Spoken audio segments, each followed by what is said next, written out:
આ સણા તમારે કરવું હોય તો આ સણાની અંદરમાં પહેલાં તો આપણે મૂળ વાત આપણે કોરવટ પાણી પાઈએ, એમાં કોરવટ પાણી પાઈ દઈ એના પછી 5 થી 6 દિવસની અંદરમાં પાછું બીજું પાણી પાઈ દેવાનું.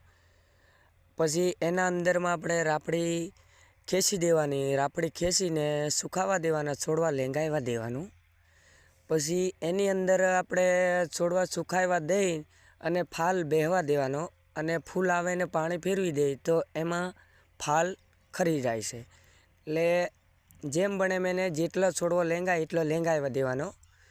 પછી આપણે ખાતર નાખીને ત્રીજું પાણી છોડવાનું થાય. એમાં ફાલ તમે છોડવો આખો ભાગી જાય એટલો વજન એનો ફાલ પકડી લે છે.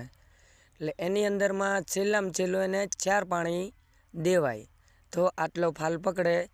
ને કોઈ બી ભાઈ